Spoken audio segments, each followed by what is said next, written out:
Сите претърсват къщите и грабят откъдето каквото намерят. Киси из пари, скътани по-ценни вещи. Ненаситни и търсещи още и още, те дърпат дори накитите на жените.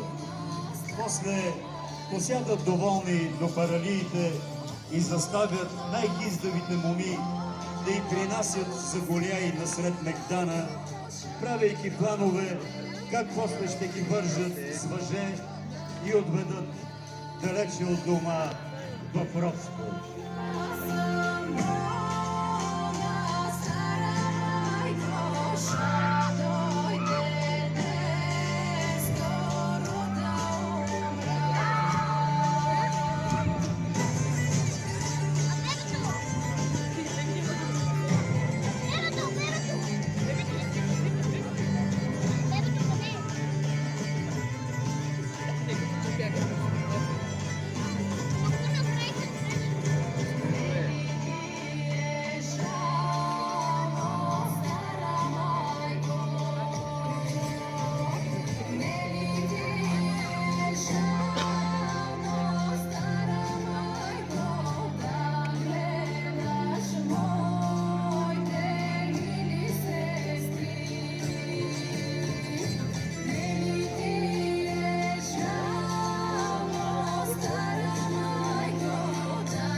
Използвайки суматоката, дядо Страхил пробожда една смела невеста с едно от децата да потърсят четата на Ангел Войвода и да извикат закрилниците на помощ.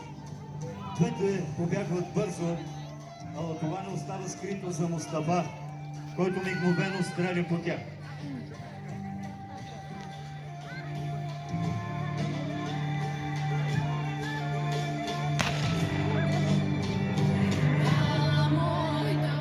Третата жена е застигната от куршума.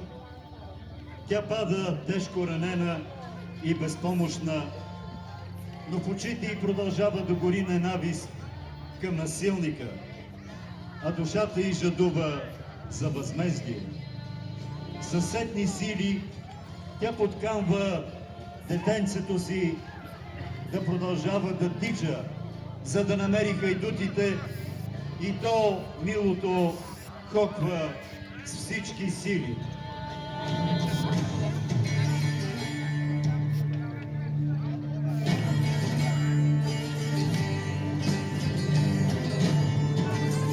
Разярен от избягалото дете, турчинът влиза в първата къща насреща му и я подпалва. Доволен от отмъщението си, заедно с бандата си тръгват към свърщалището си, отнасяйки съндък с пари и отвеждайки със себе си момите на селото. Грозна тишина пада над старото село.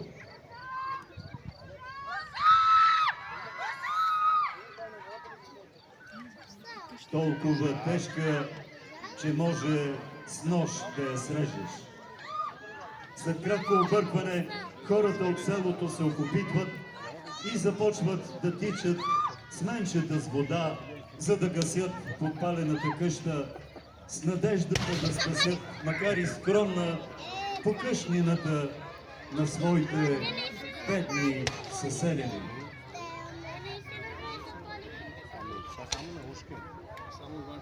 За щастие на пленените девойки, от гората се чуват изстрели. Нима детето е стигнало и намерило четата. Хайдутите откриват огън по бандитите, пресрещат ги, пресичат им пътя. Оплашените разбойници пускат момите и отвръщат на огъня.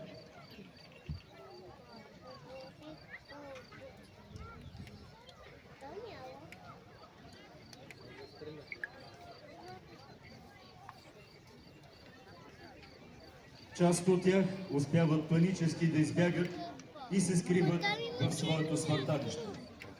Братът на Мехмед Мустафа е пленен от храбрите хайдути.